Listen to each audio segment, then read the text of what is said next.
Assalamualaikum warahmatullahi wabarakatuh. Kami dari kelompok 3 akan mempresentasikan tentang distribusi probabilitas kontinu. Dan ini nama-nama dari kelompok kami. Saya akan menjelaskan distribusi peluang kontinu. Distribusi peluang kontinu adalah peubah acak yang dapat memperoleh semua nilai pada skala kontinu. Ruang sampel kontinu adalah bila ruang sampel mengandung titik sampel yang tidak terhingga banyaknya. Syarat dari distribusi kontinu adalah apabila fungsi padat peluang peubah acak kontinu X yang didefinisikan di atas himpunan semua bilangan real. Selanjutnya distribusi normal. Distribusi probabilitas kontinu yang terpenting di bidang statistik adalah distribusi normal. Grafiknya disebut kurva normal, berbentuk lonceng. Distribusi ini ditemukan Carl Friedrich pada tahun 1777 sampai 1855 yang juga disebut Gauss. Perubah acak X yang bentuknya seperti lonceng disebut perubah acak normal dengan persamaan matematik distribusi probabilitas yang bergantung parlementer. Mean dan simpangan baku dinyatakan N dalam kurung X mean, simpangan baku. Berikut adalah contoh dari distribusi probabilitas kontinu.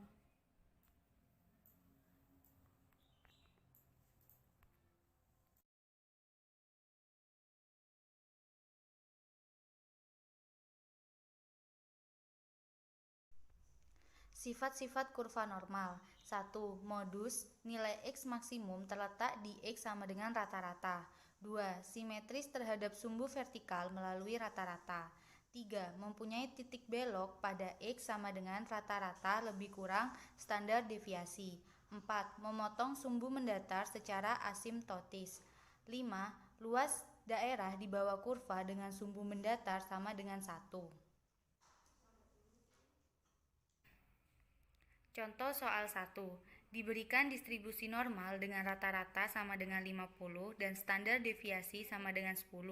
Hitunglah peluang X terletak di antara 45 dan 62. Jawab. Nilai Z yang bersesuaian dengan X tersebut adalah Z1 sama dengan 45 dikurangi 50 per 10 sama dengan min 0,5 dan Z2 sama dengan 62 dikurangi 50 per 10 sama dengan 1,2 sehingga P dalam kurung X di antara 45 dan 62 tutup kurung sama dengan P dalam kurung Z antara min 0,5 dan 1,2 tutup kurung sama dengan P Z dalam kurung kurang dari 1,2 tutup kurung min P dalam kurung Z kurang dari min 0,5 tutup kurung sama dengan 0,8849 min 0,3085 sama dengan 0,5764. Contoh soal 2. Berat bayi yang baru lahir rata-rata 3.750 gram dengan simpangan baku 325 gram. Jika berat bayi berdistribusi normal, maka tentukan A. Berapa persen bayi yang beratnya lebih dari 4.500 gram? B. Berapa bayi yang beratnya antara 3.500 gram dan 4.500 gram jika semuanya ada 10.000 bayi?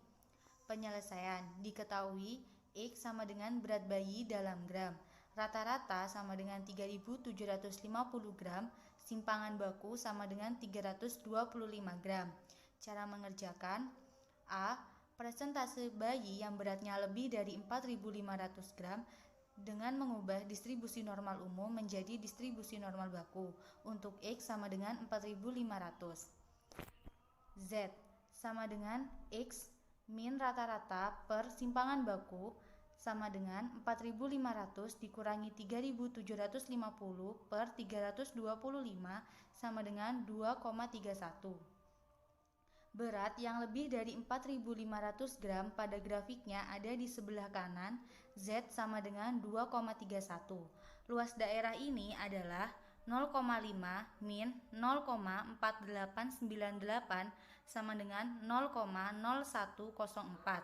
Jadi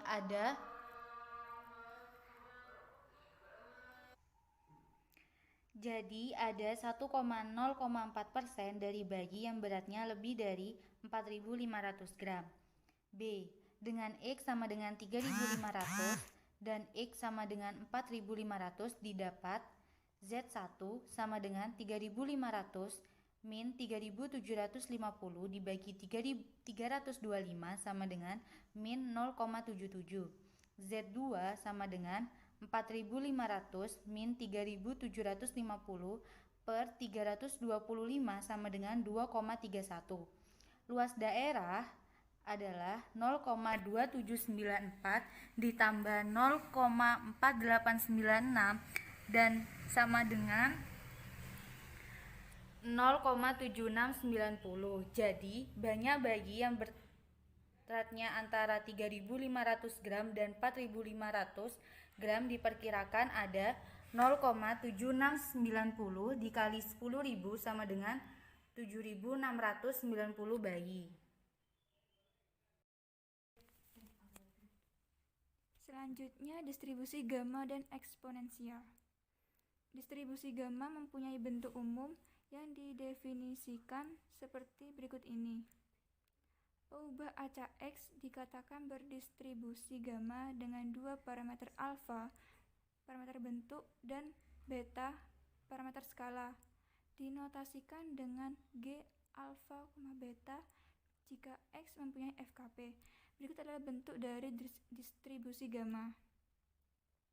Dengan gamma alfa sama dengan integral dengan batas 0 sampai tak hingga dari E pangkat min X kali X pangkat A min 1 dx dengan A lebih besar dari 0 disebut sebagai fungsi gamma.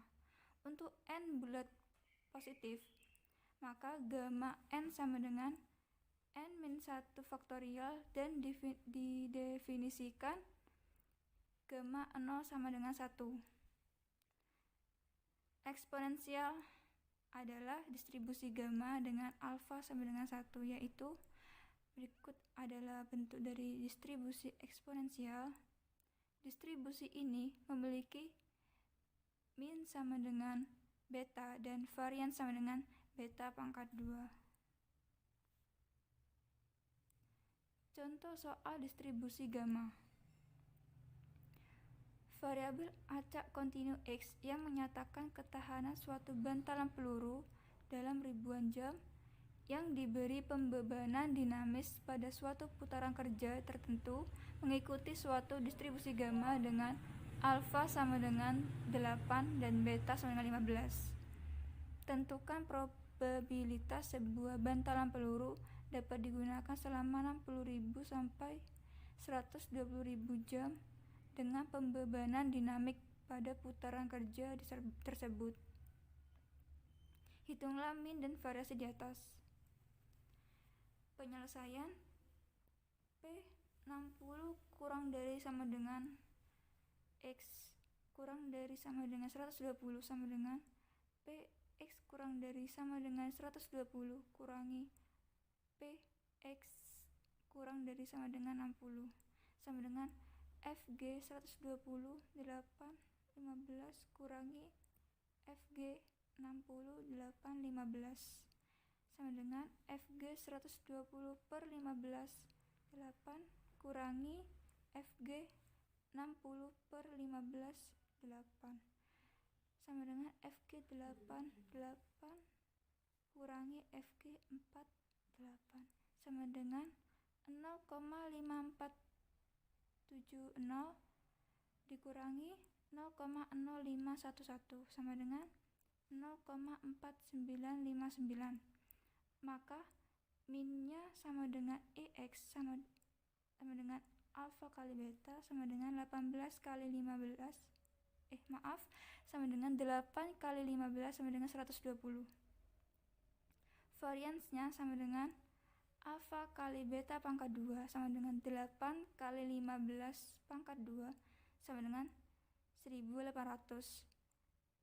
Dan simpangan bakunya sama dengan 42,43. Contoh soal distribusi eksponensial. Toko CD Beat the Hits tengah mengadakan diskon besar-besaran sehingga kedatangan pengunjung yang berdistribusi eksponensial meningkat dari biasanya menjadi 8,4 per 35 menit. Berapa probabilitas kedatangan pengunjung dalam selang waktu 8 menit atau lebih? Diketahui X sama dengan 8 menit, lambda sama dengan 8,4 per 35 menit sama dengan 0,24 per menit. Yang ditanyakan P, X lebih besar dari sama dengan 8 menit. Maka P X lebih besar dari sama dengan X0 sama dengan 1 kurangi X pangkat min lambda X0.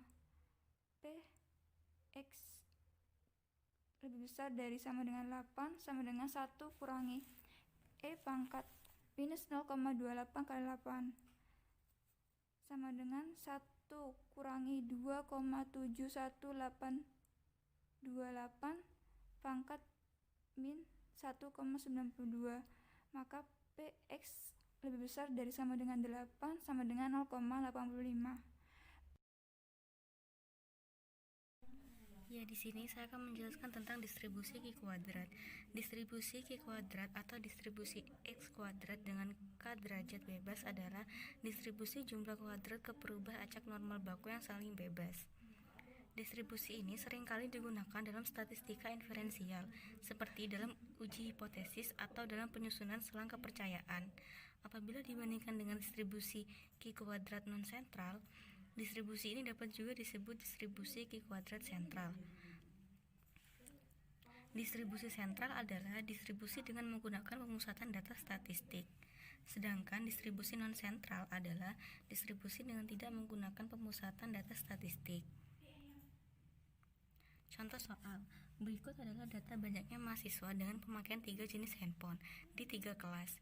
Apakah proporsi pemakaian HP BB, Samsung, dan Nokia di 3 kelas tersebut sama? Lakukan pengujian proporsi dengan taraf nyata 5%. Berikut tabel tentang data mahasiswa dengan pemakaian 3 jenis handphone. Penyelesaian yang pertama, perumusan hipotesis. H0 sama dengan proporsi pemakaian HP BB, Samsung, dan Nokia di 3 kelas adalah sama. H1 sama dengan ada proporsi pemakaian HP BB, Samsung, dan Nokia di 3 kelas yang tidak sama. Hitung nilai yang diharapkan untuk terjadi menggunakan rumus Z. Untuk pengujian hipotesis dihitung sebagai berikut.